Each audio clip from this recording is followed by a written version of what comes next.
Welcome to another episode of Estate Planning Nightmares and How to Avoid Them, the podcast that delves into the fascinating yet often unsettling world of estate planning gone awry, while providing you with valuable insights to ensure your own estate planning journey is smooth and stress-free. I'm your host, John Braddock, the author of the Amazon bestseller, Click Here When I Die, and the founder of My Life and Wishes, an online planning and document storage solution created to make things easier for those you love. Today, I'm joined by attorney Whitney Short. Whitney is a co-founding partner of Short and Stevens Law, an estate planning firm based in Las Vegas and practicing law in both Nevada and Ohio. So let me give you a little bit of information about Whitney. She is a native of Sparta, Ohio, which is a small farming community. Whitney graduated from the University of Nevada, Las Vegas, with a bachelor's degree in communication studies and a minor in Spanish for the professions. During her undergraduate years, she studied abroad in Bilbao, Spain, and was a member of the Delta Zeta sorority and the Honor Society of Phi Kappa Phi. After graduating, she worked in medical services, device sales, and compliance for 3 years. And wanting to help her community more directly, she decided to attend law school at UNLV's William Boyd School of Law. During law school, Whitney was the managing editor of the Nevada Law Journal and a mediator for the Strasser Mediation Clinic, one of the top clinical law programs in the nation. She also served as an extern for Elizabeth Gonzalez in the 8th Judicial District Court and did field research on human rights issues in New Delhi, India, where she was awarded an honorable mention for her work. Whitney has practiced in estate planning, probate, and business law since graduating from law school. She enjoys preemptive law, preventing people from going to court instead of defending them once they get there. She also has personal experience with contentious family members, removal of life support, and making decisions for incapacitated individuals. Such experience has cemented her desire to educate as many people as possible about the necessity for protective measures for their personal needs and their businesses. Whitney has been named pro bono Attorney of the Year and Rising Star in the Mountain States Super Lawyers magazine for multiple years. Additionally, Whitney is legal counsel for Branded One, a nonprofit that empowers disabled servicemen and women, of which she co-founded with her husband. She is also an adjunct instructor at the College of Southern Nevada. And what spare time she actually has, she does enjoy the outdoors, sporting events, working out, traveling, and spending time with her 2 young children, her husband, 2 rescue dogs, and 5 rescue cats. Welcome, Whitney. Thanks, John. Thanks so much for having me. Wow. Oh, you're welcome. Wow. That's like impressive. Now I feel bad. You know, my bio reads, hey, went to School of Hard Knocks. Moving on.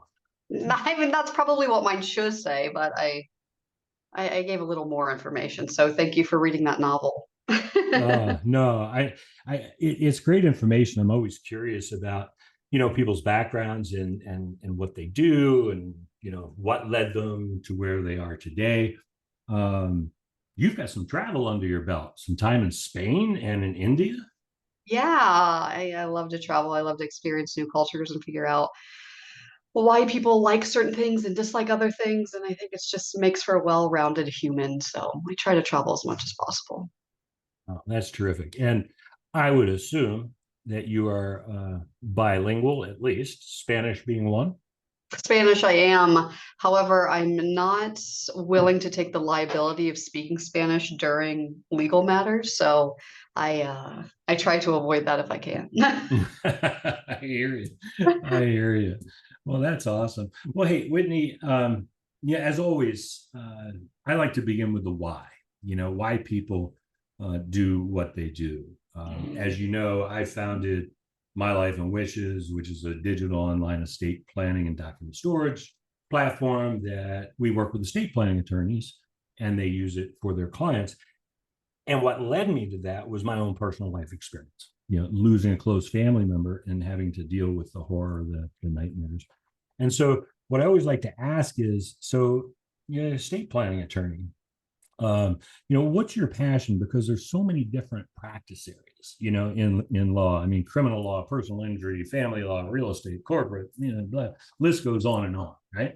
So what was it that really led you to estate planning? Yeah, so this is a wonderful question, and I kind of touched on it in my bio of just wanting to handle the preemptive part of law and not so much the litigious fighting about things law. However, I'll use the caveat of everyone claims to want to help people, right? So that's the meaning, and that's the desire of a lot of people that get into a profession such as estate planning, is they're doing it because they want to help people. But I think that's an overused answer, and two, I think some people lie, right? So what I've changed my answer to is, because while I do want to help people, and that is a goal, and I don't want to see people in litigious situations, the real reason as of now is I hate watching people waste. All right. And what I mean by that is I hate seeing people waste money. I hate seeing people waste their time. I hate seeing people waste their emotions. And estate planning can really help prevent all of that waste. So that's my passion now, is just to educate people and make sure that they have documents in order so that we avoid all of that. Nobody wants to waste time. We have a very limited amount of time. We can never get more of it. So I don't want anyone to waste it. Wow. Yeah, that's so true, and well put. What most people don't realize, as you do, because this is a profession you're in, what a good estate plan can do. And it can avoid a lot of unnecessary emotions. And what I mean by that is, I tell people all the time, I mean, when someone dies, they're normal emotions, right? There's sadness and grief. And we can't change those, nor would we want to, because that's part of the healing process, right? But the emotions that are avoidable and are unnecessary are, added stress, confusion, frustration, anger, time, expense. And all those emotions come into play without an estate plan and are removed from play with an estate plan. That's So right. Absolutely. that's awesome. Well, we call this show estate planning nightmares, right? And I don't do that. I don't want to scare people. That's not the purpose of this podcast. The purpose of the podcast is to really get people thinking, because as we know, less than 50% of the adult population has an estate plan, which, well, actually 100% do. It's just Did they do it, or did someone else do it? right. The state that they live in has an estate plan for them if they don't do it themselves, right? Right.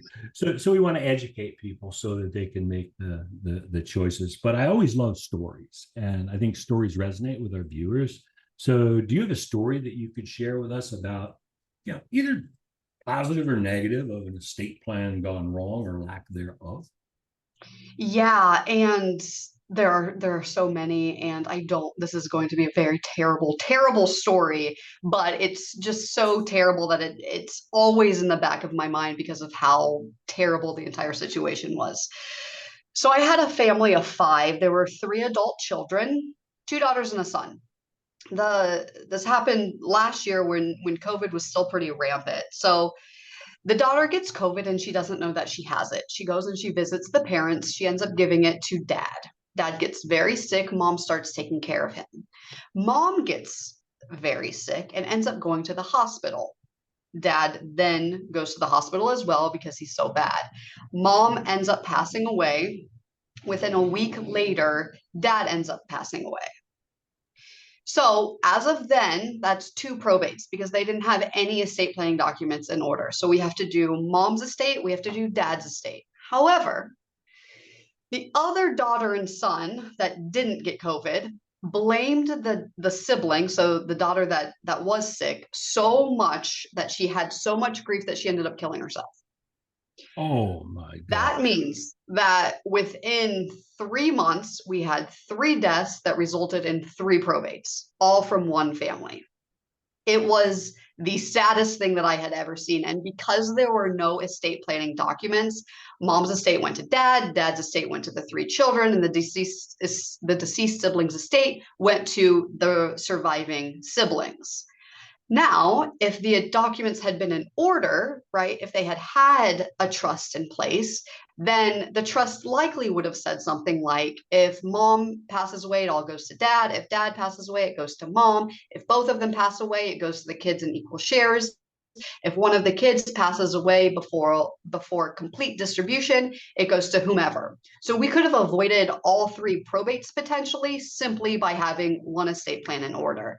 So that story is just so sad on so many different levels that it sticks with me, because you never want to be in a situation like that, but more so you don't anticipate something like that happening. So that's my nightmare story that resonates with me a lot. And while I hope no one is ever in that situation, car wrecks happen every day, right? So whether it's an illness or mom and dad traveling together, going to the store, it's it's not that it's impossible, but it is a possible event that I always like to remind people of. Wow.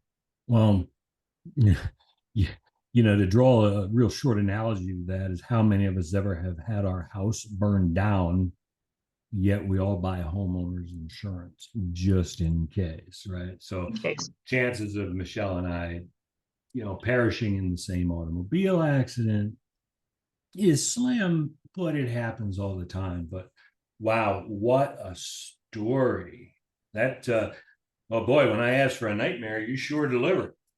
Yeah, I wish it was a better story. And while I could provide lots of other stories, this one just resonates a lot with me on many different levels. So I thought it was important just to bring up, because the possibility exists, though we hope it never is there. So it's really important that no matter what age or your situation, that estate planning documents are in order. Wow. Yeah, so let me ask this because I just like to, you know, scratch it itches. Um, so three probates in 3 months. Dad, mom, the daughter who committed suicide. Now I know that at least from what I hear from my estate planning attorney friends across the country in their various states, some places, one attorney I recently interviewed, she said in the state of New York, in the city area, Kings County, it's taking 18 months to get on the docket for a probate. In Nevada, maybe it's shorter, but I know that the average, at least what I know, and I'm not an attorney, the average probate is going to be 16 to 18 months. Now, were all three of these probates, I mean, they couldn't be done together, right? They had to be all separate probates. That's How right. how And long? the daughters couldn't be done until mom and dad's were done, because there was no asset for her estate until the probate of mom and dad. So you couldn't even do them concurrently. You had to do them consecutively, which pushes everything out, as you just said, months. In Clark County, at least, we're seeing about 4 to 5 months to get on the court's calendar, which is not 18 months, but still, just to get on the calendar, you're waiting almost half of a year. And that means you're doing nothing. You can't do anything. And I hear from people too, so often that when, a family member has died, um, you know, um, whether they had a will or if it's intestate, so many people think that, okay, well, there's going to be some assets that I'm going to be able to grab hold of in the short term. Maybe the, children are experiencing some financial hardship or something along those lines, but not the case until everything goes through probate, right? Unless, there's certain payable on death and transfer on death things in Right. place. If there's a beneficiary, but most of the time, if you haven't done proper estate planning, there's not a lot there. There's, even with a beneficiary on a bank account, depending on how much money you hold on to that bank account. A funeral could potentially run you thousands of dollars, which would exhaust a bank account that quickly anyway. So not having access to funds when you need them is a huge concern. So Wow. yes, And it's something we typically. so a family of five goes to a family of two. And so I think you said there was two daughters and a son. Correct. So there was one son, one daughter left. Wow, what a process for them. Oftentimes, when there's a death in a family, it is a very divisive time because families can't agree on things. Um, in this case, such a tragedy, I'd have to believe and at least hope that the two siblings did get a lot closer and realize how short life is, right? Right. It's just sad because and going back to what you were saying, there can create this division upon somebody's passing, but when you have both parents gone, and then you have right, and that's probably what happened is there was already this animosity from what has happened, and that's what a lot of people don't understand when they're thinking about estate planning. They're thinking, oh, my kids get along, they'll get along, why would they ever fight? They have no reason to fight. They don't need the money. They don't It's not always about the money. It's about the sentimental value. It's about the emotion. It's about who took care of mom, who did what to who. It's not just always about the money. And while you always think and you hope that your kids will get along or your beneficiaries will get along, it's best just to assume they won't, because then you have something in place to mediate that situation if they start arguing. Yeah. Um, how how old were mom and dad when this occurred? They were 67 and 69. Okay, so the children, I'm going to assume, were 20s to 30s at 30s, that yeah. time. And wow. Well, one of the other things that happens, and hopefully it wasn't the case here, but so many people don't, ever want to talk about their own mortality, and mom and dad may not have. Who knows? But as my good friend Nick had said to me one time, he said, I wish I had known mom wanted to be cremated before I buried her, which he didn't find out till after the fact. In a scenario like this, if mom and dad didn't, do any pre-planning, if they, you know, didn't have a plot somewhere, those kind of things, the surviving two children have a lot of decisions to make, such as, what do we do? Did mom and dad want to be cremated? If they did, what's the disposition of the ashes? We certainly never thought we'd be going through it with our sister. Right. That's exactly right. And that hits the nail on the head even more when you start talking about medical decisions. So, in part of an estate plan, not only do you have your wills, your trust documents that talk about what happens upon passing, but you also have powers of attorney that talk about what you want to happen during life.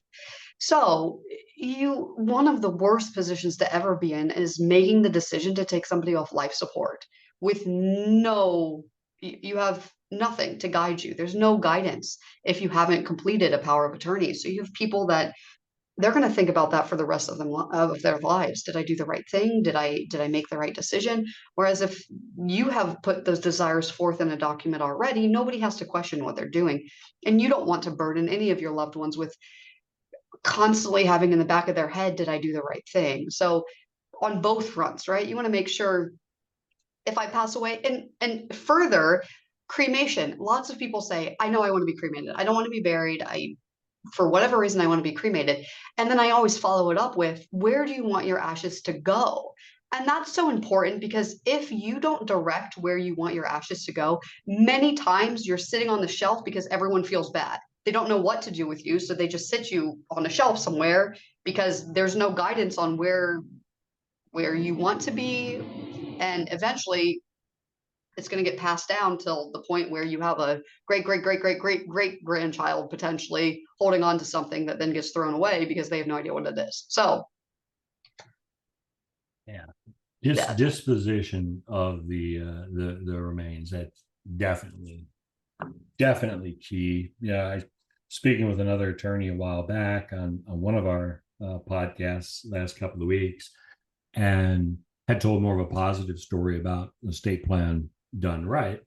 And mom had been a world traveler and loved traveling and doing things. And so she had clearly spelled out that she wanted to be cremated and that the disposition of her ashes were she wanted her kids to go up and jump out of an airplane with a parachute and then distribute her ashes over a certain area. That's that's just awesome stuff because the estate plan, like you say, making sure family knows such things as end of life decisions. It provides me peace of mind now, but I'm also providing peace of mind to my family for later because much like you say, now my family doesn't have to always think, did we make the right decision? That's right. I mean, you're already grieving, if not the loss, the incapacity of an individual. Why would you need to carry even more of a burden and the stress of it when it could have clearly been laid out for you? It's unfortunate that, everyone thinks that we're promised tomorrow, but we're not. So So true. So true. There are no guarantees. I tell people all the time, if you knew you weren't going to be here tomorrow, what would you tell your spouse, your kids today? And they yeah, ponder that. And I say, hey, you know what? Go home and tell them that tonight because you don't know what tomorrow holds. exactly right. That's exactly right. Don't take anything for granted because it might not be there. No. Wow. Wow. Oh, what a great story. So I always like to say, what's your advice for others? What advice would you give? Now, obviously, I think everyone knows what the advice is on this one, right? you, you Right. know, but what would be your advice to people just in general? I meet you for the first time on the street. You tell me you're an estate planning attorney, and I say, wow, what advice would you give me as an estate planner? I think the main advice that I like, or the question, I suppose, that I always ask people is, do you want the loved ones you leave behind to have even more stress? And the answer is always no. So then my follow-up to that is then make the decision now. And it doesn't even have to be a trust. You have people talking about trust, and it doesn't even have to be a trust. You just need to make sure that what you're doing, however your estate plan looks, you're ensuring that those you leave behind have to deal with your loss, and that's it. They're not worrying about money. They're not worried about fighting. They're not worried about court. They're not worried about attorneys. They're not worried about the time. They can process their grief how they need to, when they need to, and not have to worry about anything else because the grief in itself is enough. So that's usually my follow up to, do you want your loved ones to be stressed? No, you don't. So make a plan now. Make a plan while you're still here, you're still capable of making it. Do it now. Because, like we've already discussed, no one's promised tomorrow. Yeah, absolutely, so true. One of the things that I say continuously to people when they say, why should I use, your legacy vault, or why should I do this?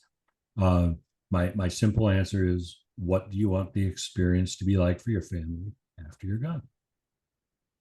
That's Yeah. exactly it. And that's why we've partnered with you because your platform makes it so easy for people to access all of the information that they need for assets and debts and passwords, whatever you need, it's in one place. And I think that's very important for those that you leave behind because like I said, you want to focus on the grief. You don't want to be searching. You don't want to have to be dealing with anything. Everything is laid out. You have it there right in front of you. That's awesome, and we value your partnership, and we know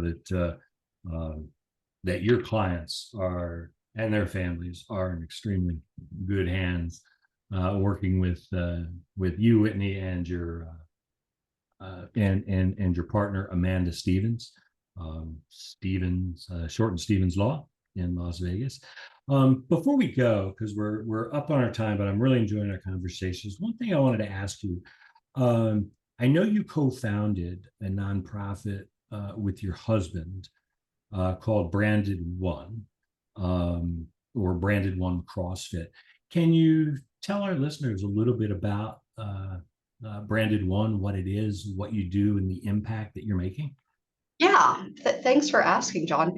Branded One is a nonprofit CrossFit gym, and most nonprofit CrossFit gyms are school based or military based, and we're the first one that is not school or military based. What we do is provide free memberships to disabled servicemen and women. So think military, police, fire, EMTs, anything like that. If they have a service related disability, 0 to 100%, they can get a free membership. And we found that this was a need that was not being met in Las Vegas. And it turns out that it's a need that's not being met not only in Las Vegas, but in America because the suicide rates for our disabled servicemen and women are very high.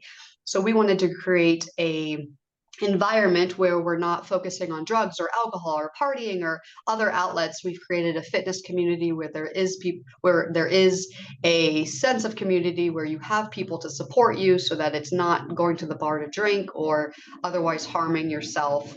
um, so we thought it was really important, and it's been working out. We've actually just added an affiliate in Colorado as well, and the goal is to make sure we have something like this in other states so that we can support our disabled servicemen and women for all that they've done.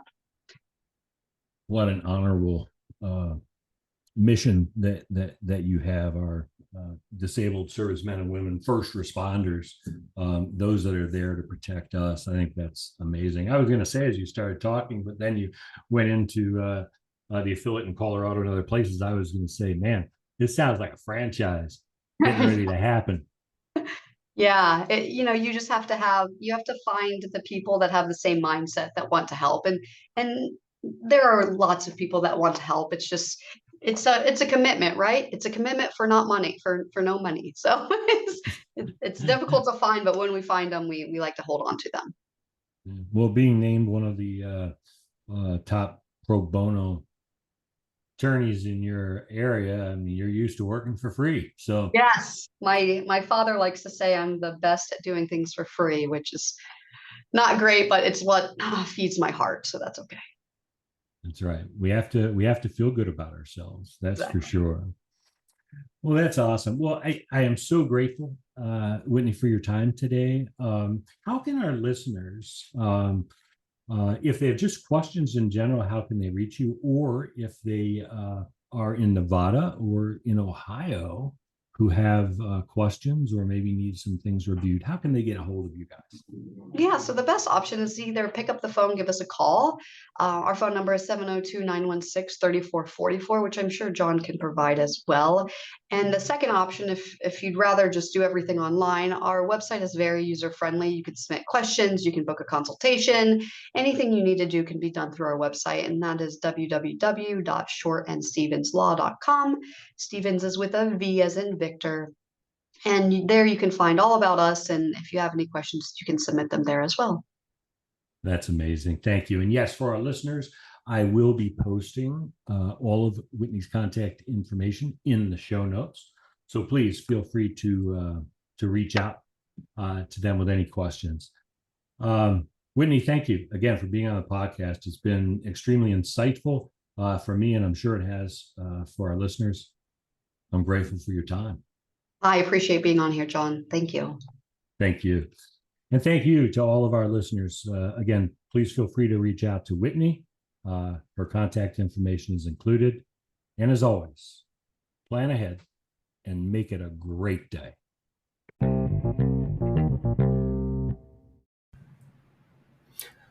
Thank you for listening. You can subscribe, listen, and download all the Estate Planning Nightmares episodes on Spotify, Apple Podcasts, and Google Podcasts. We'd be grateful if you would save our show to your favorites and share them with others. Remember, life is messy, but death is messier. You can learn more about My Life and Wishes Legacy Vault at www.mylifeandwishes.com. Plan ahead and make it a great day.